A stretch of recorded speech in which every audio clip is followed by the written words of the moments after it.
Hi, how's it going? I'm Marlena. Thanks for wandering by.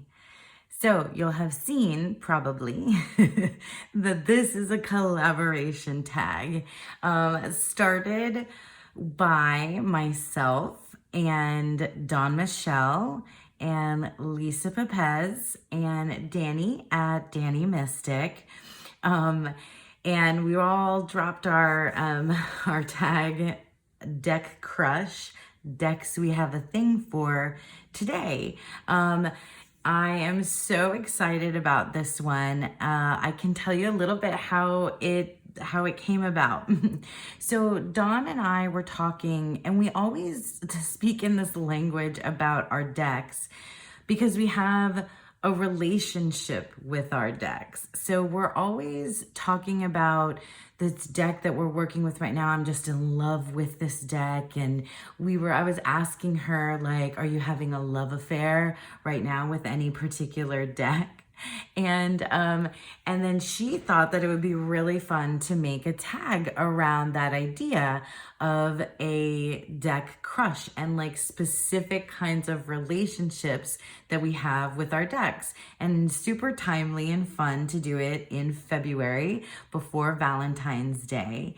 And so, yeah, so she came up with the idea. We brainstormed different prompts and different ideas and put it all together. And then we also reached out to our buddies Lisa and Danny, and they were like, we're in. They were so excited and wanted to get on board with us because it's just fun.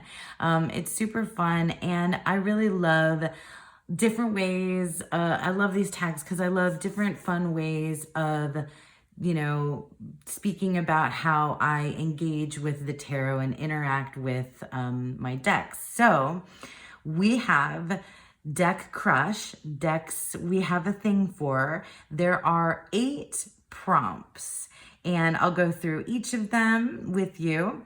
And I invite you out there, if you have a channel, to go ahead and join us on this tag. And even for those of you that don't have a YouTube channel but want to participate, please do. You can, post things in the comments below. Dawn, Michelle, and Lisa and Danny all each have Facebook groups. I'll make sure to link everything below. I'll put the prompts below as well so that everybody can participate, because I think it's like super fun and I think everyone's really going to enjoy this one.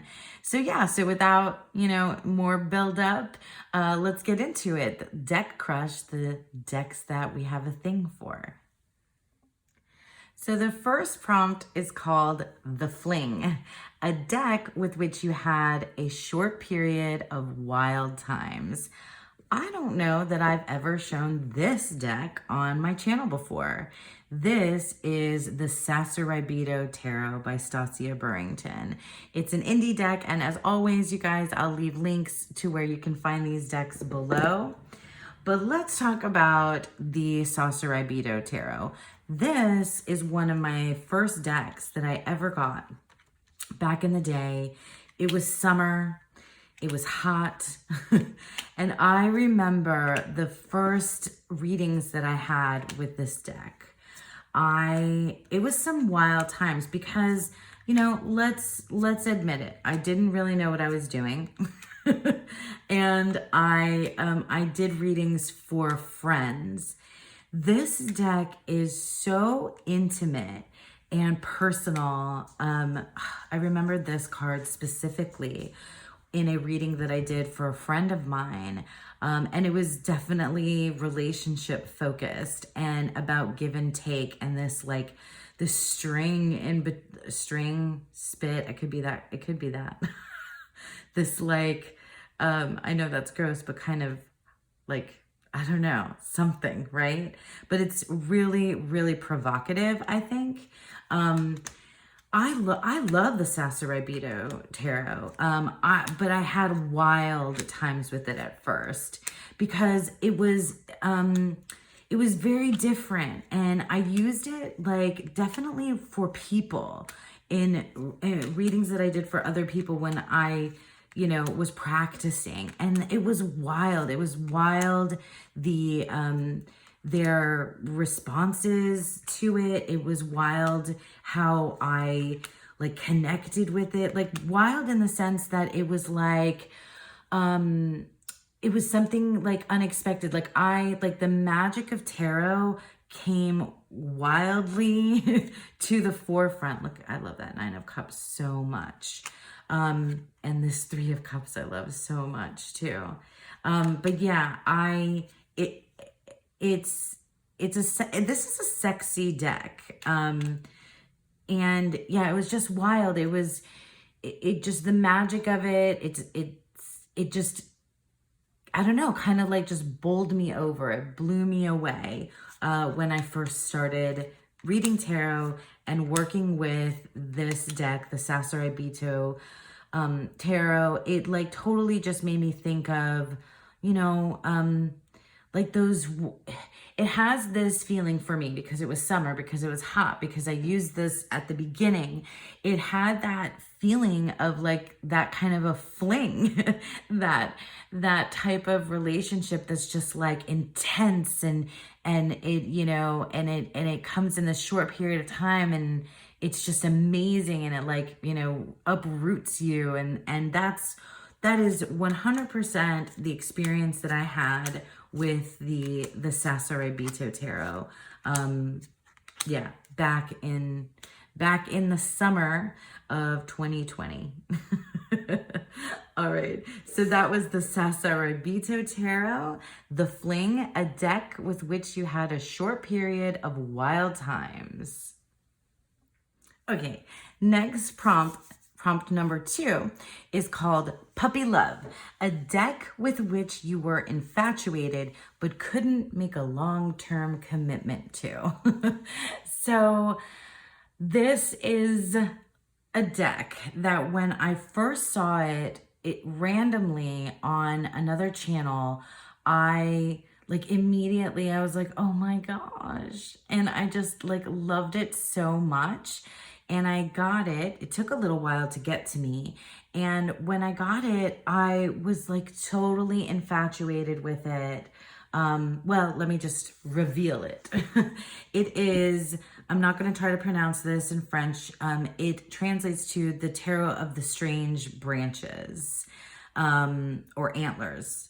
Branches or antlers, I think.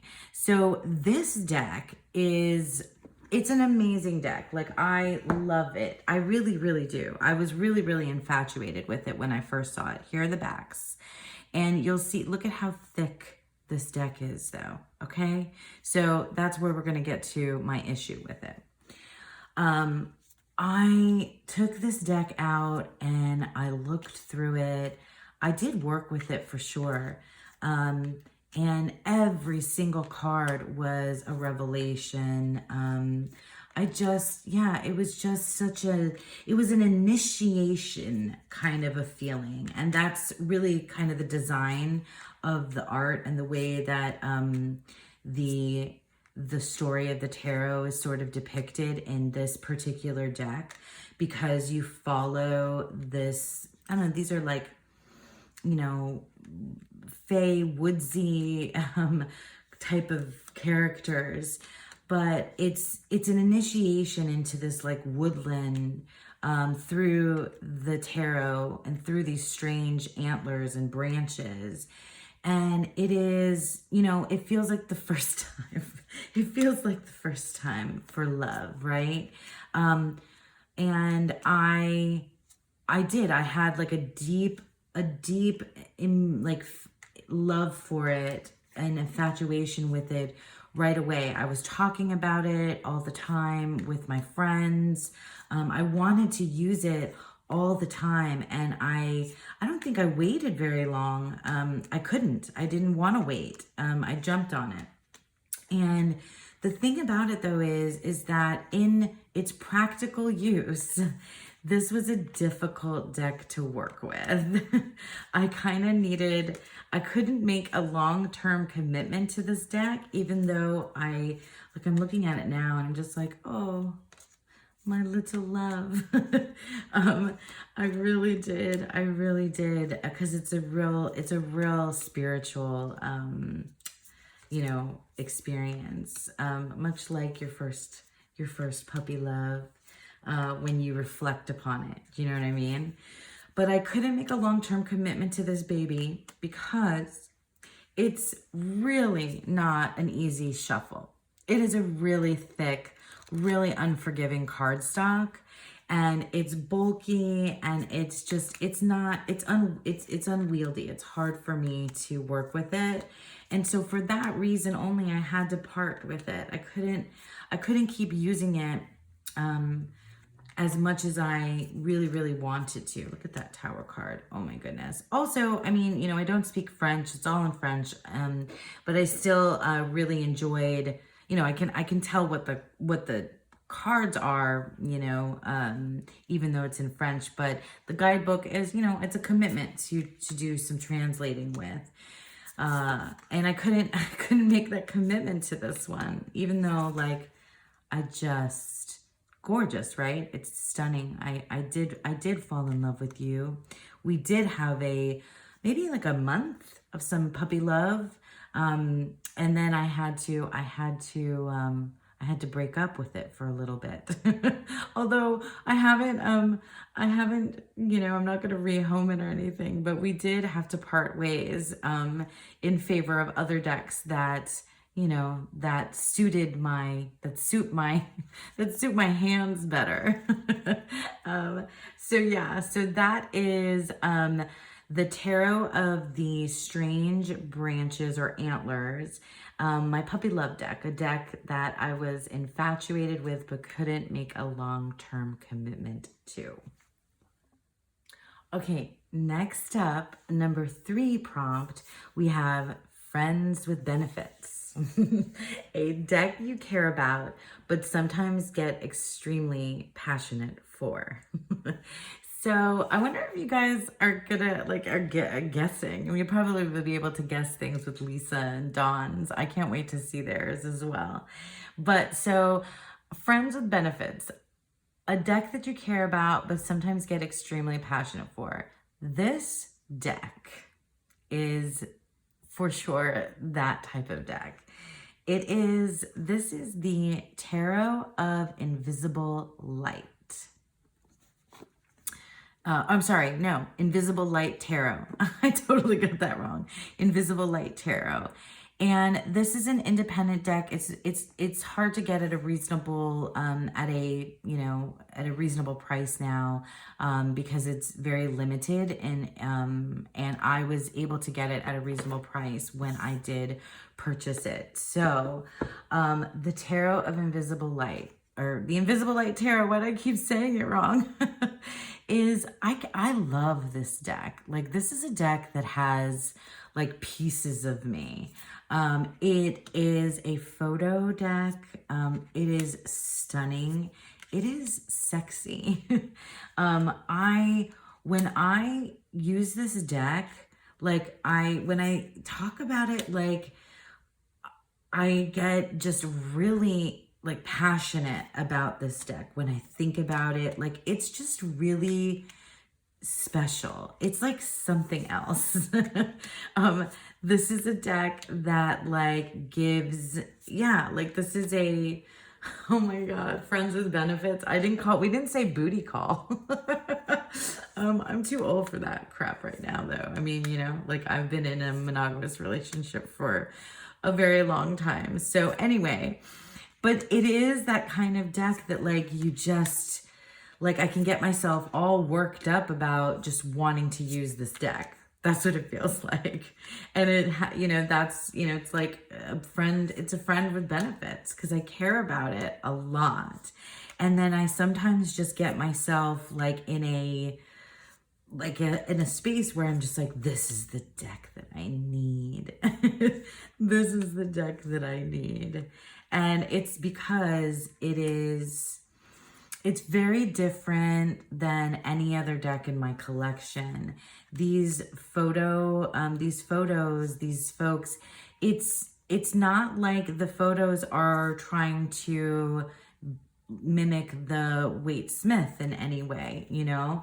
It is its own, you know, it's its own beautiful reinterpretation and understanding of these cards. And it's like it feels very real, but surreal at the same time. It's, oh my gosh, like, yeah. Look at that Lovers card. I don't know if I've hit on the Emperor, but it's the sexy Emperor card. That Meg Rose Honey Ritual. That's where I saw this deck for the first time on Meg's channel. And I was like, what is that? I need that in my life. And I brought it into my life. I really, really adore this deck. There he is, the Emperor. Yeah, it's like friends with benefits. I can't stop laughing through the silly tag. Okay, yeah. So that is the Invisible Light Tarot, my Friends with Benefits deck, a deck that I care about, but sometimes I get extremely passionate for. Next, we have number 4, Love at First Sight, a deck you loved from the start. I mean, it's pretty self-explanatory. Can you guys guess what I got going on here? If any of you have been watching any of my videos from the last couple week or so, then you might have a really good guess at what this one is. It is the new Palladini Tarot. Love at First Sight, 100% Love at First Sight. I got this deck, and I mean, Love at First Sight in my hands. I had lots of curiosity about it when I saw it, but I bought it on a whim, and it came in, and this is the deck that kind of spurred this conversation too with me and Dawn, my Love at First Sight deck, because I was having and have been having this like love affair with this deck recently. And I've said this, you know, that I'm going to, here at the backs, oh my God, that I'm going to definitely be doing a deep dive into this deck sometime soon, sometime very soon, because I fell in love. And this is, and I want to say just to my new love, but it is just a Rider-Waite Smith clone. This is David Palladini, yeah. And he is also the creator of the Aquarian Tarot, which I have, and I do love that deck. But I don't know what happened. I opened it up. I did a flip through. I started reading with it, and I was like, it was just an immediate love. It was an immediate connection. I saw this deck and it became this like elvish world. These are not people to me. These are like these, I don't know, spirit, elf, gelfling friends. There's so many beautiful nuances. I love this Queen of Pentacles. Did I already pass the King? They match with these shadows, or silhouettes, I should say. And oh my goodness, you guys, like I'm in love. And I don't know if it'll last, but it was definitely love at first sight. We're still new.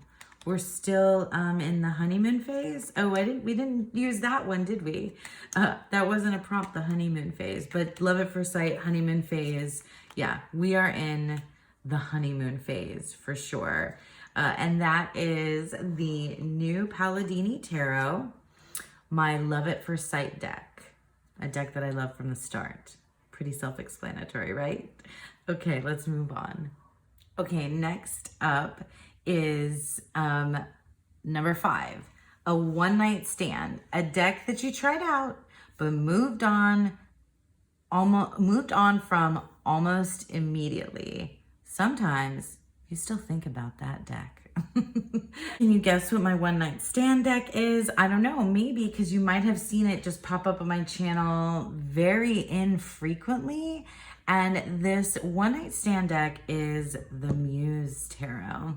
I haven't talked a lot about this deck on my channel for that particular reason. This is a good deck. And I'm going to try to explain to you why I moved on from it almost immediately.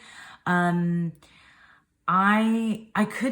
guess I couldn't find my groove with it. I did use this deck for like a short time, and I've flipped through it a bunch of times. This is a Chris Ann deck, and it's this like, I don't know, like super cool kind of, it makes me think of magazines, you know, beauty magazines, fashion magazines. That's what it makes me think of. And maybe that's why I moved on from the Muse Tarot. It wasn't like as advertised. Like for me, this didn't feel out of the box, like a deck that filled me with inspiration or worked as like a muse for like my creative endeavors. But I have to say that these images, even though I only used this deck very, like, I don't know, maybe if just like used it for readings, maybe just like once. Is it really a real true one night stand? Possibly. No, I had to have done like maybe a couple of readings with it. And I've looked at it a lot. I think I'm getting myself confused because I know that I've looked at it a lot and I've seen it a lot around. This deck gets around, I guess. I'm thinking of all these other prompts that we could have come up with. A deck that gets around. You slutty deck.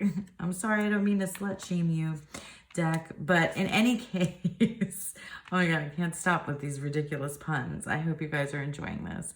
But in any case, I think about this deck all the time. Like I think about this moon card. I think about this high priestess card. These images, like, and the experience that I did have with it, I think about it all the time, but I don't ever go back to it. I don't know why.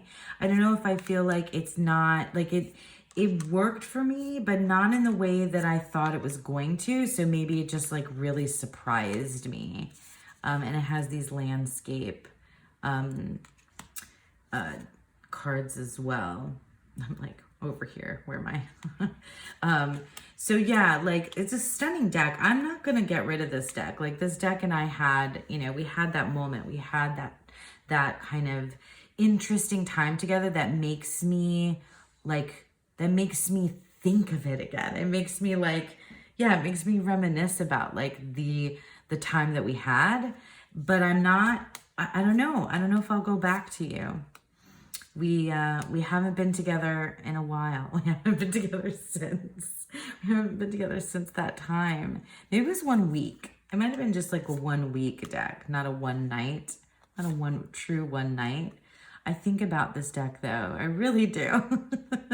These images definitely stick with me. Oh, this one is another one. This 7 of inspiration. That is definitely an image that I recall. And I think about that when I'm not, you know, like randomly. I think about you, Muse Tarot.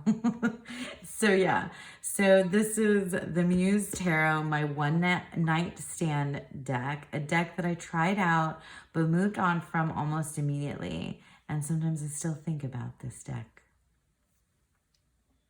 Okay, we've arrived now at prompt number 6, which is, we were on a break.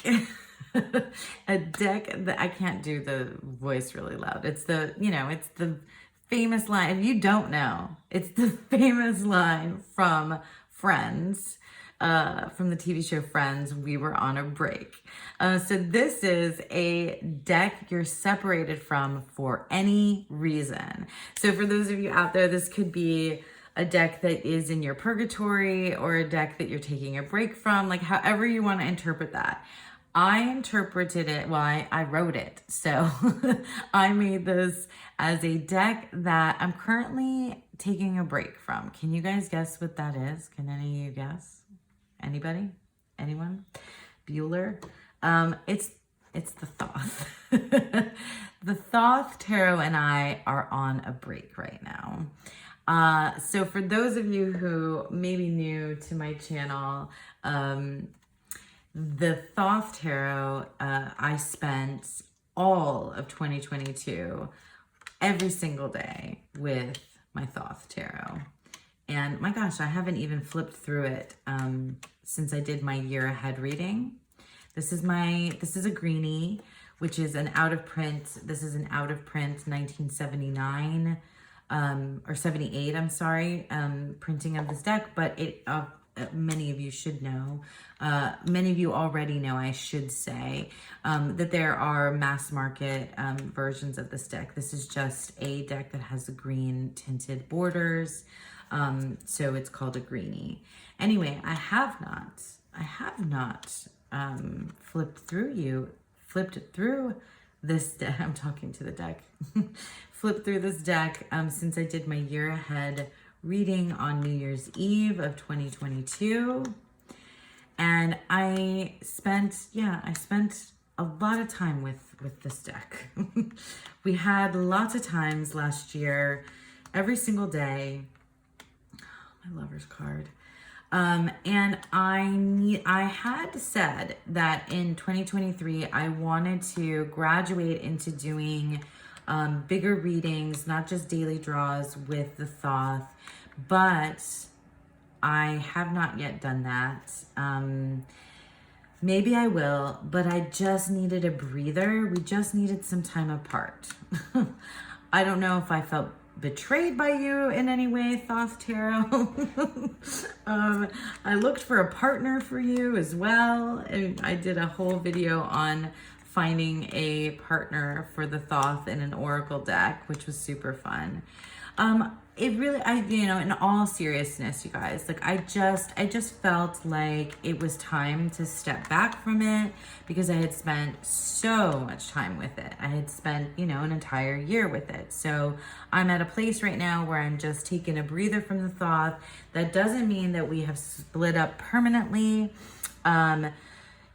Like Ross and Rachel, I think we're going to get back together. Might take a little bit of time though. I don't know how many seasons before we get back together, but I know we're going to get back together at some point. So stay tuned. Anyway, this is my We Were on a Break deck, a deck that I'm separated from right now, just currently. Okay, so next, oh my gosh, we only have 2 more to go. This has been so much fun. I don't even want it to end. I want to add a few more prompts on here, which you totally can if you'd like to add your own. So this is number 7. This is Marriage Material, a deck that has proven its value to you. Can you guys guess? Can any of you that have been around with me guess what this might be? Some of you might think, I thought of the Margaret Peterson Tarot because that deck has shown up on almost any countdown or list that I've done.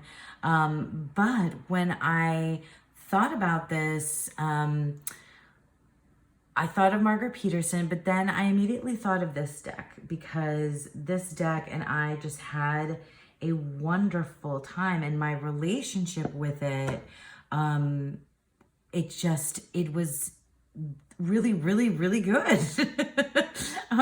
This is the Marigold Tarot. This is also an independently produced deck. The Marigold Tarot, this deck has been around for a while, and oh look, the Fool is right on top. I had thought about this deck and wanted to work with this deck. I didn't know that I was ready for it because it is Pippish, and it definitely veers, from Rider-Waite-Smith. It has its own language, this deck, and I used it, during spooky season in October, and it really just became a friend. Like these skeletons, these skellies, and these images, the way that they spoke to me, it just proved to be a deck, and I used it for everything. I used it for my monthly medicine practice, and I used it for just, you know, whatever kind of readings. I used it for everything. And it proved its value to me, for sure. Like, this deck and I are going to be together. We're going to continue to work together, because that's my card with this deck, my friendly neighborhood chariot. This card, yeah, it really meant a lot to me. It really spoke to me, and it just, yeah, it proved how much I needed it, how much I needed it in my life. Not that it needed to prove itself to me, although we do test them, right? We do test how the decks work for us in various different ways. So this was definitely that type of relationship where over the course of time, it became a staple in my life. It became a deck that I knew I could make a long-term commitment to, just because these skeletons, these bones, these flowers, these fruits, and this black and gold, you know, and white, very limited color palette, and we're meant to spend more time together. You know, we're meant to be committed to one another. I cannot stop giggling through this whole tag. Oh my goodness. Okay, so that is the Marigold Tarot Marriage Material, a deck that has proven its value to me. Okay, my friends, and lastly, we have our number eight prompt, our number 8 prompt, which is happily ever after, your true love in a deck. So, can you guess what this one is? I'm sure this is much more fun guessing Lisa's and Dawn's and Danny's, because they've been around for a lot longer than I have, and you all know, or may know, I don't know, what their happily ever after decks are. But mine is, it might not be surprising to any of you. My happily ever after is the Tarot of the Holy Spectrum. And this is the, I want to say, second edition, original.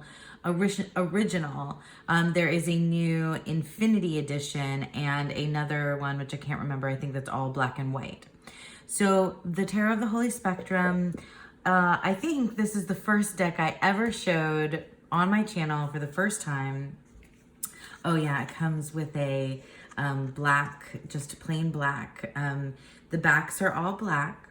It is all black matte edging, I guess is what you would say, because it's not gilding. And this is the very first deck that I ever showed off on my channel, because this deck is home. This is my true love in a deck. This deck taught me the tarot. Look at my full card. My full card, yeah. This is my deck. I love it so much. It's, yeah, it feels like home to me. Well, look at all this yellow that's popping out here. It feels like home to me. I know it. I know its nuances. I've thought about these cards a lot. I've spent a lot of time with it. It made me think, you know, like things like, look at this. I talked to Lisa about this just the other day, that you can tell that they've picked up the wand from here, and that's the wand they're holding, where you see like the little outline of it. We were talking about how the dotted lines might mean something to do with, you know, the spirit. Anyway, it's just a phenomenal deck. It is, you know, gonna be on the top of my list all the time, because it is whatever. I think they used to say, you know, they used to use the term for a while around Tarot Tube's soul deck, you know. This deck has a piece of me for sure, a piece of my soul.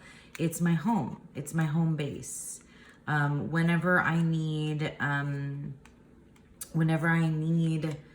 anything, really, any type of thing from the tarot.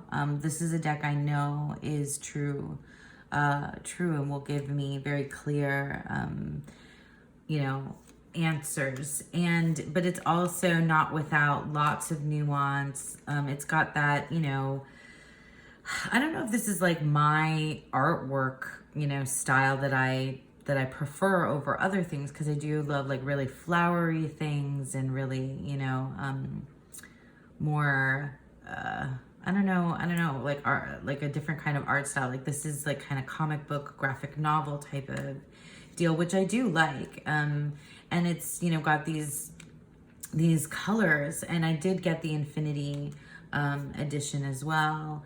I would actually love to have another copy of the original just because it is, yeah, it is my, you know, one of my most used decks. Maybe not my most used, but it is up there with the Morgan Greer in terms of how much I've used it, maybe more. But this is my deck, my forever deck, I think.